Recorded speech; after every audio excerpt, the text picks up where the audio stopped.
Bonsoir à tous, soyez les bienvenus sur ma chaîne LM Rêve. Voici une nouvelle vidéo. Aujourd'hui, c'est différemment que les autres jours. Alors, je vais mettre une vidéo concernant la lecture, comment faire apprendre à lire à un enfant, comment savoir lire un texte facilement pour les petits enfants. Alors, suivez-la avec moi. Apprendre à lire à un enfant ne demande pas d'être un enseignant. Alors, c'est-à-dire que chaque parent peut le faire facilement. Alors, quelles sont les meilleures astuces simples, efficaces pour que l'enfant apprenne à lire avec un grand plaisir, sans aucune difficulté? Tout d'abord, la lecture aide prodigieusement afin de développer l'enfant. Or, ce n'est pas toujours facile à faire. Apprendre à lire aux enfants, non seulement car c'est bon pour lui, mais aussi car c'est bon pour l'adulte même. La question posée ici, c'est comment apprendre à lire à un enfant, ou bien comment apprendre à un enfant à aimer lire. Nous avons un tas de techniques que chaque parent peut l'utiliser, car lire est un moyen de grandir et de se développer hors du commun. Peut-on dire que c'est le premier diplôme pour l'enfant? Aussitôt, la lecture est pour l'enfant le moyen de bâtir sa personnalité, la confiance en soi, la rapidité de compréhension, la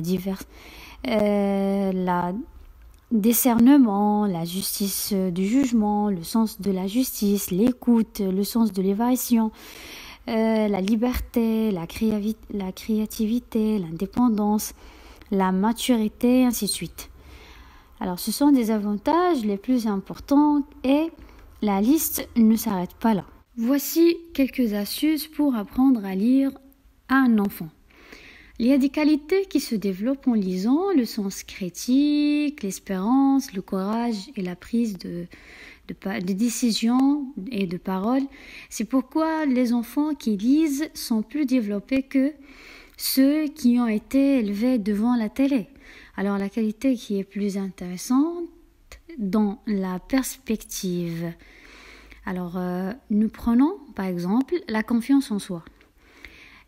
A une importance quasi vitale, c'est-à-dire il va venir au fur et à mesure que l'enfant peut comprendre les choses et acquérir des informations, s'enrichir intérieurement, d'où sans confiance en soi, l'enfant craint de s'émettre critique, se bloque.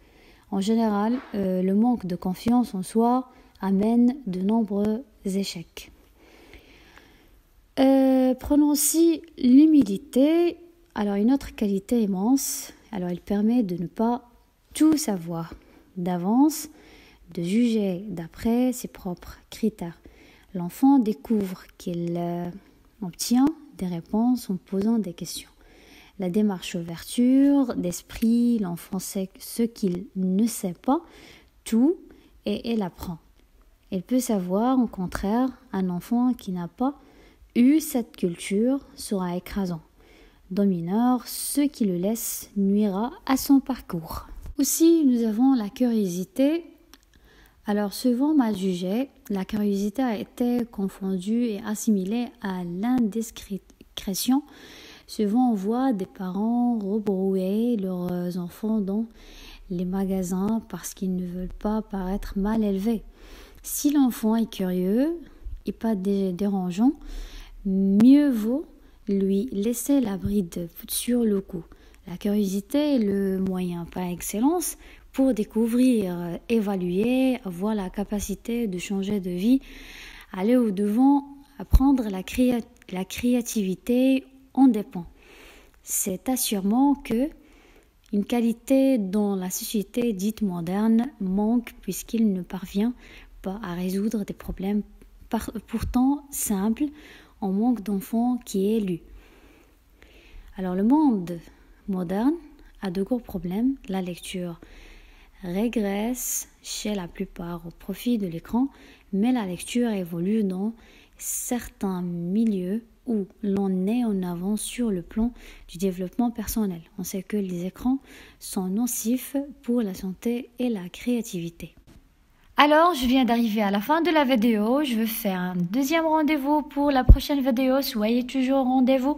N'oubliez pas de partager la chaîne parmi vous sur vos réseaux sociaux.